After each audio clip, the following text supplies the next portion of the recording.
Hi friends, host Eric here, host talking with Fans. Then I'd like to do a quick rundown of fallacies and link it also to how they're commonly used and by whom and such when such is relevant. A lot of these examples are very simplistic examples, and it can be harder to identify them in the real world. One of the reasons I'm inspired to do this is I've seen some people lately. I've seen this for years a lot.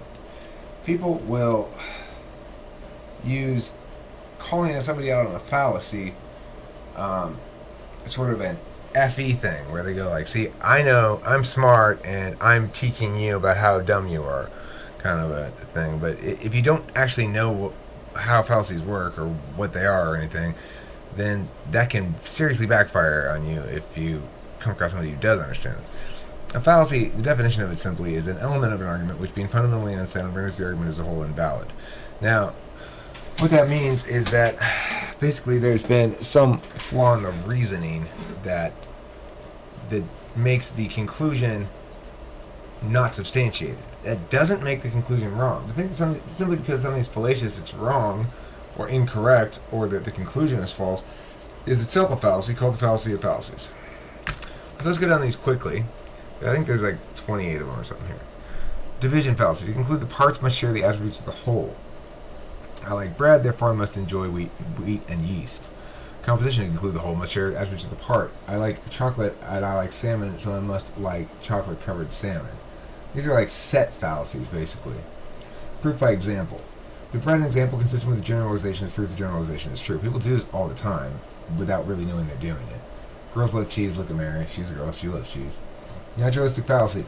You conclude something's good because it's natural, or bad because it's not. So if there's poop in your mashed potatoes, it's all natural.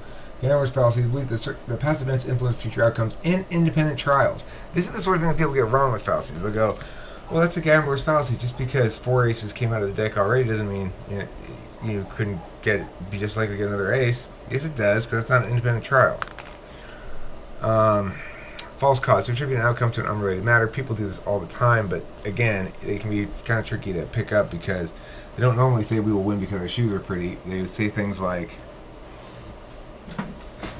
well, they assume solvency, basically. They'll, if we do this, blah, blah, blah, blah. Here's the big problem. Here's an effort in response to that problem, therefore we will solve it, is an assumption of that causality follows from intentionality. It's a causation fallacy. Or a following fallacy, you might call it. It's whether or not something actually follows from something else. Hi, Delilah. Hey, I have to go right now. I just want to say hi, hello, and bye. Hi, hello, and bye. I love you. Love you too. Have a good day. You too. See you later. See you soon. See you soon. Fallacy of many questions. To phrase a question in such a way that it actually contains more than one question. Have you stopped beating your wife yet? Is the most famous example. Ad hominem. Everyone knows that, but it should be clarified. What it means is that you are specifically saying we should reject what you're saying because of some quality of you, either because you're white, because you're dumb, because you're a convicted felon, because blah, blah, blah. You're a hobo, you're a bum in the garage, you've got an ugly backdrop, you smoke too much weed, whatever non-relevant factor it is. Equivocation, you use one word to mean two different things. When you can pull this one off, this is a fallacy. If you can pull it off in an argument and confuse somebody with it, it's fun. It's kind of like a fun game, but this is a heavy fog, therefore it must weigh a lot. Equivocation, talk about a non-agent as if it were an agent. McDonald's is a friend of the company that loves customers, damning the alternatives, arguing in favor of one alternative, arguing against the other alternatives. The total number of alternatives, possible alternatives, is not finite or known. Mitch got the question wrong, Pauline got the question wrong, so John must have gotten it right. False dilemma. It presents a specific number of possibilities, though there were only that number of possibilities when there are more. Not all dilemmas or dichotomies are false, but false dilemmas and dichotomies are. Do you hate that movie or do you love it is false because there are other options. Is a species hovering around the phenotypic mean or changing its genotype rapidly are two different things. And it comprises the whole of the possible considerations. Like, okay, is it in stasis, in other words, basically hovering around the phenotypic mean, or is it in something else? That comprises all of the possibilities, so it's not a false dilemma or a false dichotomy. Extensional prudence. Use a word in a normal way and then to retreat to a strictly literal definition when challenged. I said I'd install your air conditioner. I only said I'd install your air conditioner. I didn't say it would work when I was done. That's extensional prudence. Genetic. To attack an argument by attacking its source. We shouldn't clean the roads because the Nazis did. Inconsistency. To point out that somebody else is inconsistent with what they said before is not a reason to dispute what they're saying now. To argue against given position by pointing out the person stating the position wants to advocate something else. You say now that we should plant trees, but why should we listen to you? Last month you opposed tree planting. Well, because I was wrong last month and I'm right now. Anyway, respond to my arguments instead of what I said last month. Appeal to ignorance. This one has a little song for it. The use of a lack of knowledge about something to infer that the opposite is true. Bum bum bum. No one's ever proved that ghosts exist, therefore they don't. That's how it's usually used. It's used by those who are wishing to declare themselves rationalists. Denying the antecedent to conclude that an individual is not part of a set, it must not have an attribute common to all members of a set. All dogs eat meat. This cat is not a dog, therefore it does not eat meat. Call to perfection. To propose that a given course of action be postponed until an ideal and practically unreachable state of readiness is achieved. You can have a party in my class when every student gets 100% on every assignment. That's never going to happen. So basically, you're trying to avoid saying the truth, which is no, by coming up with a call to perfection. Ex post facto, using the probability of past events to make conclusions regarding the causes of those events. This is a tricky one because it's not necessarily fallacious, but sometimes it is.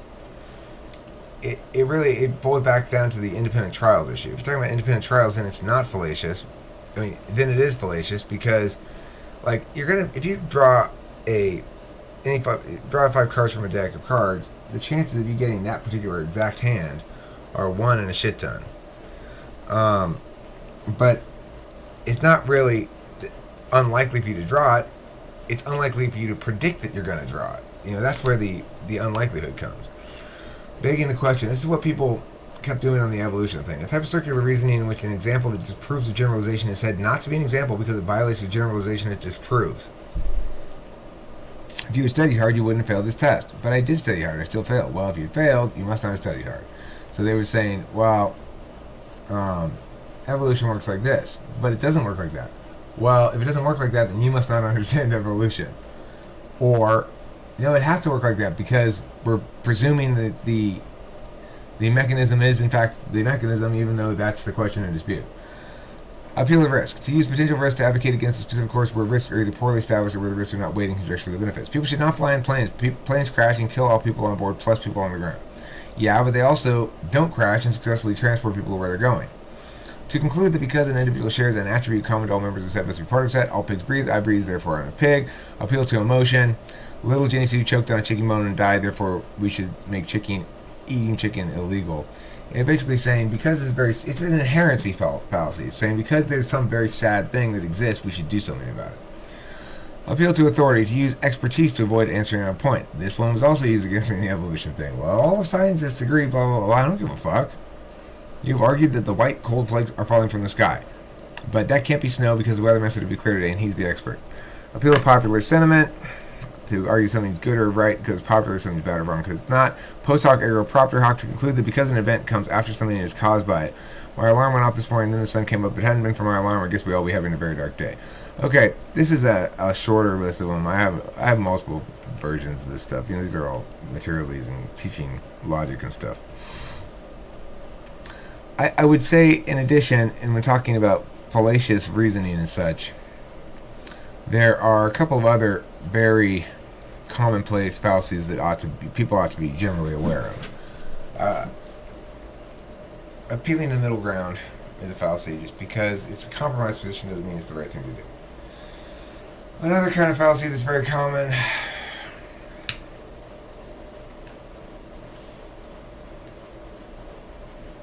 Well,